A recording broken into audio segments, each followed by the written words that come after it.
കല്യാണ കച്ചേരി. രചന, അവതരണം മിത്രവിന്ദ. ആ, പറയൂ ഡിയർ. ഉം, അതിനെന്താ? ബർത്ത്ഡേ പാർട്ടിക്ക് ഞാൻ വരാമല്ലോ. ഷുവർ. പിന്നെ ഞാൻ മാത്രമല്ല കേട്ടോ, എൻ്റെ കൂടെ കാർത്തിയും ഉണ്ടാവും. അല്പം ശബ്ദം കൂട്ടിയാണ് അനുപമ സംസാരിക്കുന്നത്. അവനിപ്പോൾ ഞാൻ കൂടെയില്ലാതെ തീരെ പറ്റില്ലെന്നേ. എപ്പോഴും കാണണം, ഒരേ വാശി. എന്താ ചെയ്യാ? അനുപമയെ കടന്നുപോയ ഭൂമി അവളുടെ സംസാരം കൃത്യമായി കേട്ടിരുന്നു. അനുപമയെ നോക്കി ഒരു പുച്ഛത്തോടെ നടന്നുപോയെങ്കിലും ഭൂമിയുടെ ഉള്ളു വേദനിക്കുന്നുണ്ടായിരുന്നു. ഏസീസ്, കാർത്തിയുടെ സ്നേഹം അത് ദിവ്യമാണ്. എനിക്കവനെ അറിയാം. അതുപോലെ അവൻ്റെ അമ്മ പോലും മനസ്സിലാക്കിയിട്ടില്ല. പിന്നല്ലേ ഇന്നലെ വലിഞ്ഞു കയറി വന്നവൾ. അനുവിൻ്റെ മൂർച്ചേറിയ വാക്കുകൾ കേട്ടത് ഭൂമിയുടെ മിഴികൾ നനഞ്ഞു. സുമയ്യ അവളെ ഓരോന്നൊക്കെ പറഞ്ഞ് മനസ്സ് മാറ്റാൻ ശ്രമിച്ചെങ്കിലും അനുപമ പറഞ്ഞ കാര്യങ്ങളൊന്നും അവളിൽ നിന്ന് വിട്ടുപോയിട്ടില്ലായിരുന്നു. അതേസമയം കാർത്തിയാണെങ്കിൽ ഈ വക കാര്യങ്ങളൊന്നും അറിയുന്നുകൂടി ഉണ്ടായിരുന്നില്ല. അനുപമയുടെ ഉള്ളിൽ വീണ്ടും ഭൂമിയോടുള്ള പക ആളിക്കത്തി. അനുപമ ലൈബ്രറിയിലേക്ക് കയറാതെ നേരെ സ്റ്റാഫ് റൂമിലേക്ക് വന്നു. ഉച്ച കഴിഞ്ഞുള്ള ആദ്യത്തെ പീരീഡ് തുടങ്ങിയതിനാൽ തന്നെ ഒരുമാതിരിപ്പെട്ട ടീച്ചേഴ്സും സാറുമാരും എല്ലാം അവരവരുടെ ക്ലാസ്സിലേക്ക് പോയിരുന്നു. കാർത്തി മാത്രമായിരുന്നു അവിടെ അവശേഷിച്ചത്. നടന്നു വന്ന അനുപമ കാർത്തിക്കിനരികിൽ നിന്നു. അനുപമ അടുത്തേക്ക് വന്നതും പെട്ടെന്ന് കാർത്തി ചുറ്റൂന്ന് കണ്ണോടിച്ചു. എന്താണ് അനൂത്? നിന്നോട് ഞാൻ പല പ്രാവശ്യം പറഞ്ഞിട്ടുള്ളതല്ലേ, കോളേജിൽ വെച്ചിട്ടുള്ള ഇമാതിരി സംസാരമൊന്നും വേണ്ടെന്ന്. കാർത്തി തന്നെ ചെറുതായി ഒഴിവാക്കാൻ നോക്കുന്ന പോലെ അനുവിന് തോന്നിയെങ്കിലും അവളത് പുറമേ കാണിച്ചില്ല. കാരണം അനുപമയ്ക്ക് അവൻ്റെ ഉള്ളിലെ തോന്നൽ എങ്ങനെ മാറ്റിയെടുക്കണമെന്ന്. കാരണം ഒരു അത്യാവശ്യമുള്ളതുകൊണ്ടാണ് ഞാൻ ഇന്ന് ഓട്ടോയിലാണ് വന്നത്. രാവിലെ നോക്കുമ്പോൾ എൻ്റെ വണ്ടി പഞ്ചറായിരിക്കുന്നു. എനിക്കൊരു ഹെൽപ്പ് ചെയ്യാമോ? പോകുന്ന വഴി എന്നെ ഒന്ന് ഷോപ്പിംഗ് മാളിലാക്കി തരുമോ പ്ലീസ് കാർത്തി? ഇന്ന് എനിക്ക് നേരത്തെ പോയിട്ട് വേറെ കുറച്ച് കാര്യങ്ങളുണ്ട്. കാവിൽ നാഗപൂജയാണ്, അതുകൊണ്ട് അല്പം നേരത്തെ എത്തണമെന്നാണ് അമ്മ പറഞ്ഞിരിക്കുന്നത്. പൂജ എപ്പോഴാണ് തുടങ്ങുന്നേ? പൂജ 6:30 തുടങ്ങാൻ. കലോത്സവത്തിനുള്ള പ്രാക്ടീസിനായിട്ട് എന്തായാലും കോളേജിൽ നിന്ന് നേരത്തെ വിടുമല്ലോ. നമുക്ക് നേരെ മാളിലേക്ക് പോകാം. എന്നിട്ടൊരു 1 മണിക്കൂർ ടൈം മതി എനിക്ക്. 5 മണിയാകുമ്പോൾ നമുക്ക് അവിടുന്ന് തിരിച്ചു പോരാം. മനസ്സില്ലാ മനസ്സോടെയാണെങ്കിലും കാർത്തി അനുപമ പറയുന്നത് കേട്ട് തലകുലുക്കി. അനുപമയുടെ മനസ്സിൽ വൈകുന്നേരം വീട്ടിലേക്ക് പോകാൻ ഭൂമി കാർത്തിക്കിൻ്റെ കാറിൽ കയറാൻ വരുമ്പോൾ തങ്ങൾ രണ്ടാളും വേറൊരിടത്തേക്ക് പോവാണെന്ന് പറഞ്ഞ് അവളെ മാനസികമായി തളർത്താമെന്നതായിരുന്നു. ലൈബ്രറിയിൽ വളരെ മൂഡൌട്ടായിട്ടിരിക്കുന്ന ഭൂമിയെ കാണുക സുമയ്യയ്ക്കും എന്തെന്നില്ലാത്ത വിഷമം തോന്നി. സുമയ്യയ്ക്ക് ആ സമയം കാർത്തികിനോട് അതിയായ ദേഷ്യവും. എൻ്റെ ഭൂമി, നീ ഇങ്ങനെ സങ്കടപ്പെട്ടിരിക്കാതെ. ഇതൊക്കെ നിനക്ക് ഓൾറെഡി അറിയാവുന്ന കാര്യങ്ങളല്ലേ. എന്നാലും അവൾ ദയനീയമായി കൂട്ടുകാരിയെ നോക്കി. ഓരോ എന്നാലും ഇല്ല. തൽക്കാലം നിൻ്റെ മൂടൊക്കെ ഒന്ന് മാറാനായിട്ടേ നമുക്കിന്നൊരു ഷോപ്പിങ്ങിന് പോയാലോ? അയ്യോ, അത് പറ്റില്ല. നേരത്തെ ചെല്ലണമെന്ന് അമ്മ പ്രത്യേകം പറഞ്ഞിട്ടുണ്ട്. 6:30 വീട്ടിലെ കാവിൽ വെച്ച് നാഗപൂജയുണ്ട്. അതിൽ പങ്കെടുക്കണം മോളെ. അതിനിപ്പോൾ എന്താ? ഇന്ന് കോളേജ് 1 മണിക്കൂർ നേരത്തെ വിടുമെന്ന് ഓൾറെഡി ഇന്നലെ അനൗൺസ് ചെയ്തതല്ലേ. നമുക്ക് ആ 1 മണിക്കൂർ ടൈമിൽ പോയി വരാം. ഞാൻ നിന്നെ വീട്ടിൽ ഡ്രോപ്പ് ചെയ്യാം. നിന്റെ മനസ്സൊക്കെ ഒന്ന് ഉഷാറാവട്ടെ പെണ്ണേ. വെറുതെ ഓരോന്നോർത്തിങ്ങനെ നീ സങ്കടപ്പെട്ടിരിക്കല്ലേ. ഇത് കാണുമ്പോൾ എനിക്കിവിടെ വിഷമം വരുന്നുണ്ട്. ഭൂമി പരമാവധി തവണ വേണ്ടെന്ന് പറഞ്ഞിട്ടും സുമി അവളെ നിർബന്ധിച്ചു. ഒടുവിൽ മാളിലേക്ക് പോകാമെന്ന് ഭൂമി സമ്മതം മൂളി. കോളേജ് വിട്ടപ്പോൾ തന്നെ അനുപമ കാർത്തിക്കിനൊപ്പം അവൻ്റെ കാറിൽ കയറി. പക്ഷെ അനുപമയുടെ മിഴികൾ 4 പാട് നോക്കുന്നുണ്ട്. അവളുടെ കണ്ണുകൾ തിരയുന്നത് അത്രയും ഭൂമിയെയാണ്. അവളിത് കാണണം, അതാണ് അനുവിൻ്റെ ലക്ഷ്യം. ഭൂമിയാണെങ്കിലോ ഈ വക കാര്യങ്ങളൊന്നും ചിന്തിക്കാതെ സുമയുടെ സ്കൂട്ടറിന് പിന്നിൽ കയറി മാളിലേക്ക് പോകാൻ തുടങ്ങുകയാണ്. എന്നാൽ കാർത്തിക്കും അനുപമയും കണ്ടിരുന്നില്ല ഭൂമി സുമയ്ക്കൊപ്പം പോകുന്നത്. മാളിൻ്റെ പാർക്കിങ്ങിൽ സ്കൂട്ടി വെച്ചിട്ട് ഇരുവരും അകത്തേക്ക് കയറി. ഓരോരോ കടകളിലായി കയറിയിറങ്ങി നടക്കുന്ന സമയത്താണ് സുമി എന്ന് പെണ്ണിൽ നിന്നൊരു വിളി കേൾക്കുന്നത്. വിളി കേട്ട ഭാഗത്തേക്ക് ഭൂമിയും സുമിയും ഒരുമിച്ച് തിരിഞ്ഞു നോക്കി. തീർത്തും അപ്രതീക്ഷിതമായി അജ്മലിനെ അവിടെ കണ്ടതും സുമിയുടെ മുഖത്ത് പ്രണയം പൂത്തൊലിഞ്ഞു. അജ്മലിനെ കണ്ടപാടെ സുമി ഓടി അവൻ അടുത്തേക്ക് ചെന്നു. ഇക്ക, ഇവിടെ സർപ്രൈസ് ആയല്ലോ. അവൾ പുഞ്ചിരിയോടെ അവനെ നോക്കി. എന്നിട്ട് ഭൂമിയെ അവന് പരിചയപ്പെടുത്തി കൊടുത്തു. ഭൂമി, ഇതാണ് എൻ്റെ ഇക്ക, ഞാൻ പറഞ്ഞിട്ടില്ലേ? സുമി പറഞ്ഞതും അവളുടെ ഫോണിലൂടെ ഫോട്ടോയിൽ മാത്രം കണ്ടുപരിചയമുള്ള അജ്മലിനെ നോക്കി ഭൂമി പുഞ്ചിരിച്ചു. എന്തായിക്ക ഇവിടെ സർപ്രൈസ് ആയല്ലോ.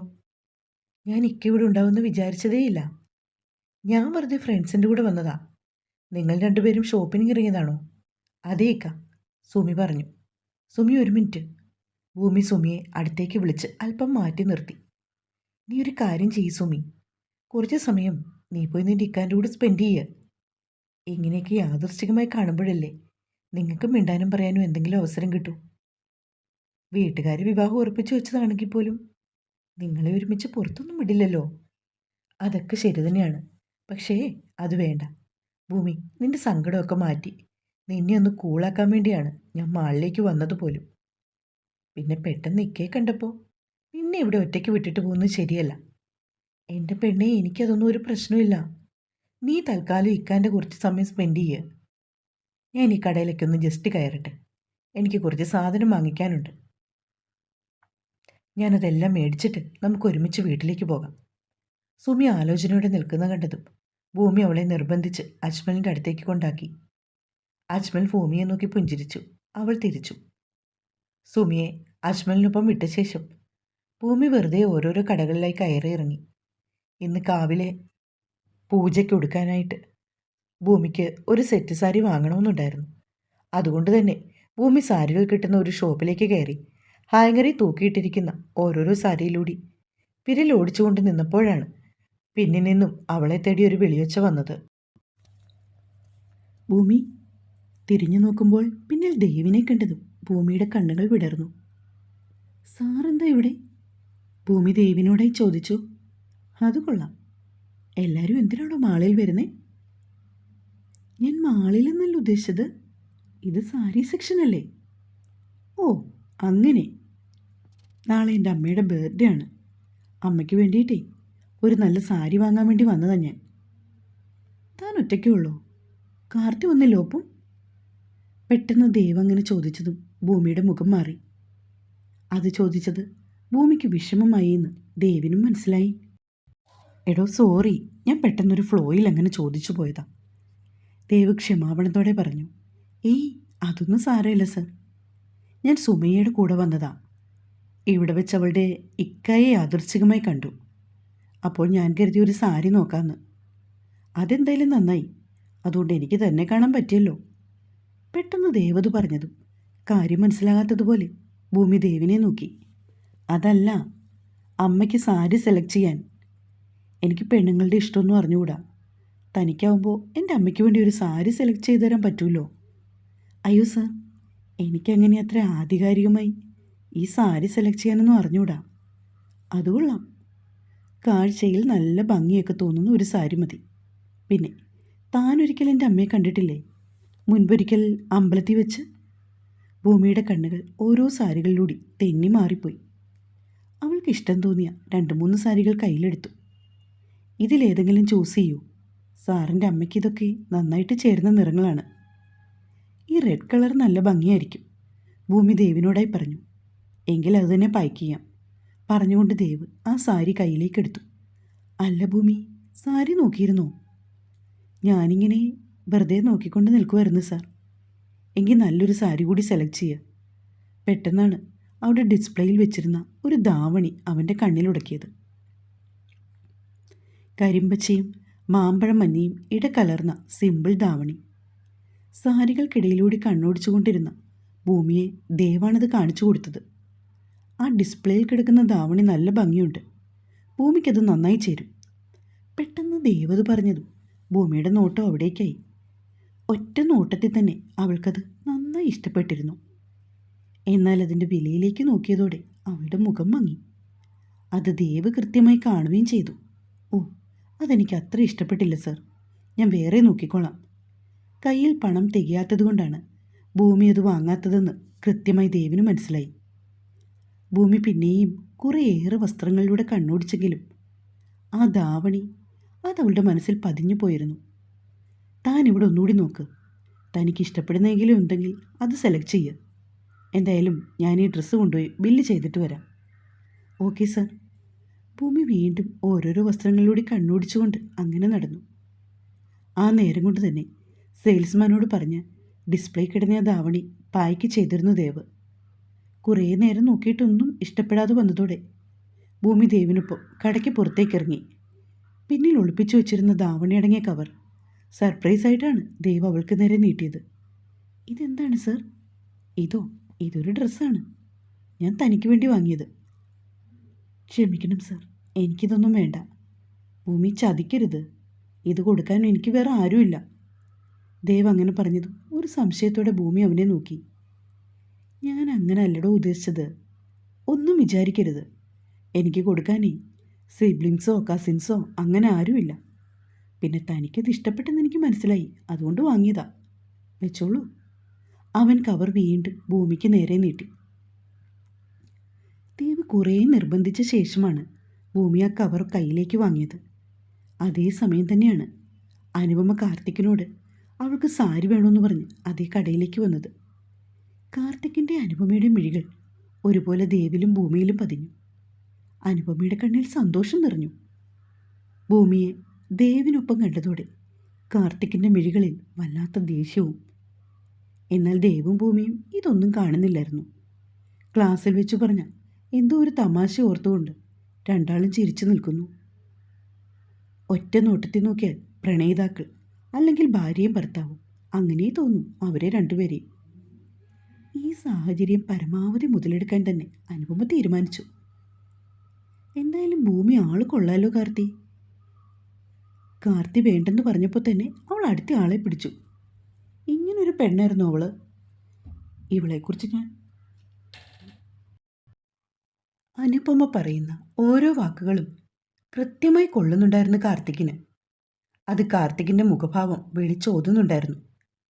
എന്തായാലും നമുക്ക് സാരി സെലക്ട് ചെയ്യാം. ഇതിനു മുമ്പ് വാങ്ങിക്കൂട്ടിയ ഒരുപാട് കവറുകളുമായി തന്നെ അനുപമ അടുത്ത കടയിലേക്ക് കയറി. കാർത്തിക്കിന് താല്പര്യം ഉണ്ടായിരുന്നില്ല. കുറേ നേരമായി തുടങ്ങിയ ഷോപ്പിംഗ് ആണ്. അനുപമയ്ക്ക് അല്ലെങ്കിലും അങ്ങനെയാണ്. തുണിക്കടയിലേക്ക് കയറിയാൽ ഭ്രാന്താണ്. ഏതെടുക്കണം, എന്തെടുക്കണം, അങ്ങനെ നാനാവിധ ചിന്തകളാണ് അവൾക്ക്. കാർത്തിയാണെങ്കിൽ അതുകൊണ്ട് തന്നെ അനുപമയോടൊപ്പം ഷോപ്പിങ്ങിന് പോകാറില്ല. മുൻപൊരിക്കൽ അവൻ ഇതുപോലൊരു അനുഭവം ഉണ്ടായിട്ടുമുണ്ട്. അല്ലെങ്കിൽ തന്നെ കാർത്തിക്കിനും തോന്നുന്നുണ്ടായിരുന്നു ഈയിടെയായിട്ട് അനുപമയുടെ സ്വഭാവത്തിലുള്ള ചില അസ്വാഭാവികളെപ്പറ്റി. ഇതിനോടകം തന്നെ മനസ്സുകൊണ്ട് കാർത്തിക്കിന് അനുപമയുമായി ഒരകൽച്ച വരികയും ചെയ്തിരുന്നു. കടയ്ക്കുള്ളിലേക്ക് കയറിയെങ്കിലും കടയിലെ ചില്ല് ഗ്ലാസ്സിലൂടെ കാർത്തിക്കിൻ്റെ കണ്ണുകൾ പലപ്പോഴും ഭൂമിയിലും ദേവിലുമായിരുന്നു. പരിസരം മറന്ന് എന്തോ കാര്യമായ സംസാരത്തിലായിരുന്നു അവരിരുവരും. എടോ, എന്തായാലും നമ്മൾ ഇത്രയും നേരം നിന്നില്ലേ, ഒരു ജ്യൂസ് കൂടി കുടിച്ചിട്ട് പിരിയാം. സുമയെ കൂടെ വിളിക്ക്. ഭൂമി ഫോണെടുത്ത് സുമയെ വിളിച്ചു. എന്താ ഭൂമി, ഞാൻ നിന്നെ വിളിക്കാതെ തുടങ്ങുമായിരുന്നു കേട്ടോ. ഇക്ക ഫ്രണ്ട്സിൻ്റെ കൂടെ പോയി. എടി, ഞാൻ ഈ ഫാഷൻ സ്റ്റോറിൻ്റെ ഫ്രണ്ടിലുണ്ട്. എൻ്റെ കൂടെ ദേവസാറുണ്ട്. നീ ഇങ്ങോട്ട് വാ. ഓക്കെ ഡി, ഒരു 5 മിനിറ്റ്, ഞാനിപ്പോൾ വരാം. സുമയ്യ വന്നതോടെ അവർ 3 പേരും തൊട്ടടുത്ത് കണ്ട കടയിലേക്ക് കയറി. ഓരോ ജ്യൂസിന് ഓർഡർ കൊടുത്തു. എല്ലാ കുട്ടികളോടും ഒരുപോലെ കമ്പനി ആയതിനാൽ ദേവിനോടങ്ങനെ കുട്ടികൾക്ക് സാർ എന്നുള്ള അകൽച്ചയൊന്നുമില്ല. ഒരു സുഹൃത്തിനെ പോലെയാണ് അവരെല്ലാവരും ദേവിനോട് ഇടപഴകുന്നത്. ജ്യൂസ് കുടിച്ചു പോകാനായി സുമയ്യ ഇറങ്ങി. അവൾക്കൊപ്പം ഭൂമിയും. ഭൂമി എങ്ങനെയാണ് പോകുന്നത് വീട്ടിലേക്ക്? ഞാൻ സുമയ്യയുടെ കൂടെ പോകും. എന്നെ വീട്ടിൽ ഡ്രോപ്പ് ചെയ്യാമെന്ന് ഇവൾ പറഞ്ഞിട്ടുണ്ട്. സുമയ്യ വേറെ റൂട്ടല്ലേ? തന്നെ കൊണ്ടുവിടാൻ വേണ്ടി മാത്രമല്ലേ തൻ്റെ വീട്ടിലേക്ക് വരുന്നത്? ഞാൻ എന്തായാലും തൻ്റെ വീടിൻ്റെ അതിലെയല്ലേ പോകുന്നത്. ഭൂമിയെ ഡ്രോപ്പ് ചെയ്യാം. എങ്കിൽ അത് മതി സാർ. സുമയ്യ എന്തായാലും എന്നെ വിട്ടിട്ട് അവളുടെ വീട്ടിലെത്താൻ താമസിക്കും. സുമി, നീ എങ്കിൽ പൊയ്ക്കോ, ഞാൻ സാറിൻ്റെ കൂടെ വീട്ടിലേക്ക് പോയിക്കോളാം. ഭൂമി സുമയോടായി പറഞ്ഞു. ആണോ? എങ്കിലും ഓക്കെ ഡി, നാളെ കാണാം. Bye Bhumi. Bye Dev sir. Sumi അവരിരുവരോടും യാത്ര പറഞ്ഞിറങ്ങി. സാർ, എങ്കിൽ നമുക്കും പോയല്ലോ. ഇന്ന് വീട്ടിലൊരു പൂജയുണ്ട്. പിന്നെന്താ, നമുക്കും ഇറങ്ങിയേക്കാം. അതും പറഞ്ഞ് ദേവ് ഇരുന്നിടത്തു നിന്ന് എണീറ്റു. അവന് പിന്നാലെ ഭൂമിയും. ഇരുവരും ജ്യൂസ് കടയിൽ നിന്ന് പുറത്തേക്കിറങ്ങിയതും കൃത്യമായി അനുപമ കണ്ടിരുന്നു. അവൾക്കൊപ്പം നിന്ന് കാർത്തികിനെ അത് വിളിച്ച് കാണിക്കാനും അനുപമ മറന്നില്ല. കാർത്തിക്കിന്റെ മുഖത്തെ ഞരമ്പുകൾ വലിഞ്ഞു മുറുകി. അനുപമയ്ക്ക് വീണ്ടും വീണ്ടും സന്തോഷം തോന്നി. ഇനി ഒരിക്കലും കാർത്തിക്കിന് ഭൂമിയോട് ചെറിയൊരു ഇഷ്ടം പോലും തോന്നില്ലെന്ന് അവൾ മനസ്സിൽ ഉറപ്പിച്ചു. ഭൂമിയോടുള്ള സകല ദേഷ്യവും കാർത്തിക് അവൻ്റെ ഡ്രൈവിങ്ങിൽ തീർത്തു. നല്ല സ്പീഡിൽ പോകുന്ന കാറിലിരിക്കാൻ അനുപമയ്ക്ക് നല്ല ഭയം തോന്നിയിട്ടുണ്ടായിരുന്നു. കാർത്തിക് പതുക്കെ പോ പ്ലീസ്. അവൾ അവനെ നോക്കി. പക്ഷെ കാർത്തിക് ഗൗനിച്ചു പോലുമില്ല. അനുപമയെ ബസ് സ്റ്റോപ്പിൽ ഇറക്കിയിട്ട് കാർത്തി നേരെ പോയത് അവൻ്റെ വീട്ടിലേക്കായിരുന്നു. ഒരു ഇരുമ്പലോടെ കാർത്തിയുടെ കാർ പോർച്ചിൽ വന്ന് നിന്നു. അവിടെ ഇവിടെയായി പൂജയ്ക്ക് വേണ്ടി വന്ന് കുറച്ച് റിലേറ്റീവ്സ് നിൽക്കുന്നുണ്ടായിരുന്നു. ആരെയും ഗവനിക്കാതെ കാർത്തി നേരെ അവൻ്റെ റൂമിൽ കയറി വാതിൽ ദേഷ്യത്തിൽ വലിച്ചടച്ചു. കാർത്തി വന്ന് ഏകദേശം അരമണിക്കൂറിനോടടുത്തപ്പോഴാണ് ഭൂമിക വന്നത്. ഇന്നും അവൻ കണ്ടു ദേവിൻ്റെ കാറിൽ നിന്നിറങ്ങുന്ന ഭൂമിയെ. ഇറങ്ങിക്കഴിഞ്ഞ് ഗ്ലാസിനുള്ളിലൂടെ തലയകത്തേക്കിട്ട് ദേവിനോട് കാര്യമായി എന്തോ സംസാരിക്കുന്നവളെ കാണെ കാർത്തിയുടെ ഉള്ളിൽ പറഞ്ഞറിയിക്കാനാവാത്ത എന്തോ ഒരു അസ്വസ്ഥത കടന്നുകൂടി. അത് ദേഷ്യമാണോ അതോ നിരാശയാണോ അവന് കണ്ടെത്താൻ കഴിഞ്ഞില്ല. കോളേജിൽ വെച്ചുണ്ടായ സംഭവങ്ങളൊക്കെ മറന്ന് നല്ല തെളിഞ്ഞ മനസ്സോടെയായിരുന്നു ഭൂമി കാർത്തിക്കിൻ്റെ വീട്ടിലേക്ക് കയറി വന്നത്. ഹോളിൽ തന്നെ സുഭദ്രയുണ്ടായിരുന്നു. സുഭദ്രയ്ക്കടുത്തായി അവരുടെ കുറച്ചധികം ബന്ധുക്കളുമുണ്ട്. ഭൂമിയൊന്നും ഈ സമയത്താണോ കോളേജ് കഴിഞ്ഞ് വരുന്നേ? കാർത്തിക്കിൻ്റെ വകയിലുള്ള ഒരു വല്യമ്മയായിരുന്നു ഭൂമിയോടായി അത് ചോദിച്ചത്. അല്ല, ചില ദിവസങ്ങളിൽ കുറച്ച് നേരത്തെ വരും. കാർത്തി ഈ വീട്ടിലേക്ക് തന്നെയല്ലേ വരുന്നത്? പിന്നെന്താ നിങ്ങൾ രണ്ടാളും ഒരുമിച്ച് പോരാത്തത്? എന്തൊക്കെയോ അറിയാനുള്ള വ്യഗ്രതയിൽ അവർ വീണ്ടും കുത്തി കുത്തി ഓരോന്ന് ചോദിക്കുകയാണ്. എന്തു പറയണമെന്നറിയാതെ ഭൂമി സുഭദ്രയുടെ മുഖത്തേക്ക് നോക്കി. കുട്ടിക്ക് ചില ദിവസങ്ങളിൽ സ്പെഷ്യൽ ക്ലാസ് ഉണ്ടാകാറുണ്ട്. അപ്പോഴൊക്കെ ബസ്സിന് വരും. അല്ലാത്ത സാധാരണ ദിവസങ്ങളിൽ കാർത്തിക്കിനൊപ്പമാണ് പോകുന്നതും വരുന്നതുമല്ല.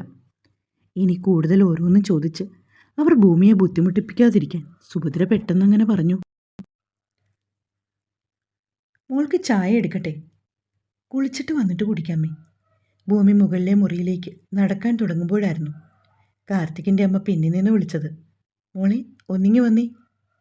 പാതി വരെ കയറിയ സ്റ്റെപ്പ് തിരികെ താഴേക്ക് ഇറങ്ങി വന്നു ഭൂമി. സുഭദ്ര ഭൂമിയെ അവരുടെ മുറിയിലേക്ക് കൂട്ടിക്കൊണ്ടുപോയി. അവിടെ കട്ടിലിൽ ഗോൾഡൻ കസവുള്ള സെറ്റ് സാരിയും അതിന് ചേർന്ന കരിമ്പച്ച കളർ ബ്ലൗസും സുഭദ്രയുടെ ആമാടപ്പെട്ടിയും കുറച്ച് മുല്ലപ്പൂവും ഉണ്ടായിരുന്നു. സുഭദ്ര അതെല്ലാം എടുത്ത് ഭൂമിയുടെ കയ്യിലേക്ക് കൊടുത്തു. വേഗം പോയി കുളിച്ച് ഇതിന്ന് ഇഷ്ടമുള്ള ആഭരണങ്ങളൊക്കെ അണിഞ്ഞു വാ. പൂജ തുടങ്ങാൻ ഇനി 1 മണിക്കൂർ കൂടിയുള്ളൂ. ഇതൊന്നും വേണ്ടമ്മേ. ആമാടപ്പെട്ടി സുഭദ്രയ്ക്ക് തിരികെ നൽകാൻ ശ്രമിച്ചുകൊണ്ട് ഭൂമി പറഞ്ഞു. ഇതൊക്കെ എനിക്ക് കാർത്തിയും അവൻ്റെ അച്ഛനും വാങ്ങിത്തന്നതാ. എന്നുവെച്ചാൽ മോളുടെ കൂടിയാണെന്നർത്ഥം. ഇവിടെ നിന്ന് താളം പിടിക്കാതെ വേഗം പോയി റെഡിയാവും കുട്ടി. സുഭദ്ര അവളെ ഉന്തിത്തള്ളി മുകളിലേക്ക് വിട്ടു. ഭൂമി മുകളിലേക്ക് കയറിപ്പോയതും അവിടെ ഇരുന്നവരിൽ ആരോ സുഭദ്രയോട് ചോദിച്ചു, എങ്ങനെയുണ്ട് സുഭദ്രേ പുതിയ മരുമകള്? വല്ലതും വായിക്ക് രുചിയായിട്ട് വെക്കാനും വിളമ്പാനും അറിയോ? അതെന്താ ബാമ്മയെടുത്തി അങ്ങനെ ഒരു ചോദ്യം? സുഭദ്ര തിരികെ അവരെ നോക്കി. വെക്കാനും ഉണ്ടാക്കാനും ഒക്കെ അറിയാവോ നോക്കിയെടുക്കാൻ ഞാൻ ജോലിക്കല്ലല്ലോ അവളെ ഇങ്ങോട്ടേക്ക് കൊണ്ടുവന്നത്.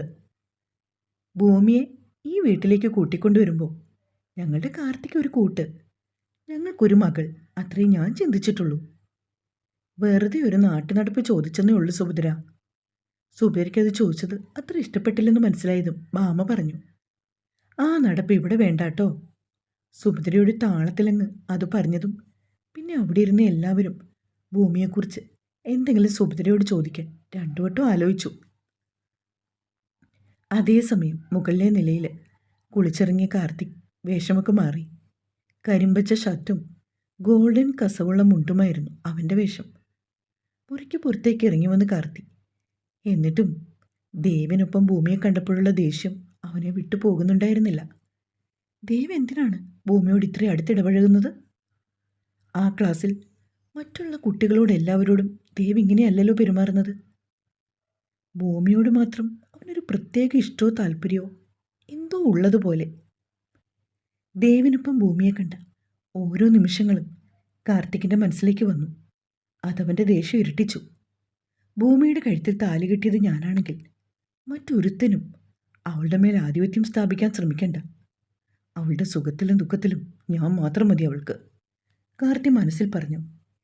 എന്നാൽ ആ സമയം എന്താണ് അവൻ അങ്ങനെ ചിന്തിച്ചതെന്ന് പോലും അവനറിയില്ലായിരുന്നു. രണ്ടിലൊന്ന് ഇപ്പോൾ തന്നെ ഭൂമിയോട് സംസാരിച്ച് തീരുമാനിക്കണമെന്ന് അവൻ കരുതി. അതേ ദേഷ്യത്തോടെ തന്നെയായിരുന്നു കാർത്തി ഭൂമിയുടെ മുറിയിലേക്ക് പോയത്. ഭൂമിയാണെങ്കിൽ ആ സമയം കുളിച്ചിറങ്ങിയതേ ഉണ്ടായിരുന്നുള്ളൂ. ബെഡിൽ തന്നെ സാരിയും മുല്ലപ്പൂവും ആഭരണങ്ങളും ഉണ്ടായിരുന്നു. സാരിയുടെ ബ്ലൗസും പാവാടയും മാത്രം ഇട്ടുകൊണ്ട് നനഞ്ഞ മുടി മര്യാദയ്ക്കൊന്ന് തോർത്ത പോലും ചെയ്യാതെയാണ് ഭൂമി ബാത്റൂമിൽ നിന്ന് ഇറങ്ങി വന്നത്. പെട്ടെന്നാണ് കാറ്റുപോലെ വന്ന് കാർത്തി അവളെ ചുറ്റിപ്പിടിച്ചുകൊണ്ട് ചുവരിലേക്ക് ചേർത്തത്. അവൻ്റെ കൈകൾ പാവാടയ്ക്കും ബ്ലൗസിനും ഇടയിലൂടെ വെളിവായ അവളുടെ നഗ്നമായ വെളുത്ത പഞ്ഞി പോലുള്ള വയറിൽ അമർന്നു. ഭൂമിയുടെ കണ്ണുകൾ കൂമ്പി അടഞ്ഞുപോയി. തുടരും. നിങ്ങളുടെ സപ്പോർട്ട് 1000 നന്ദി കേട്ടോ. ലൈക്ക് മറക്കല്ലേ, ഒപ്പം കമൻറ്റും. സബ്സ്ക്രൈബ് ചെയ്യണേ പ്ലീസ്. സ്വന്തം മിത്രവിന്ദ.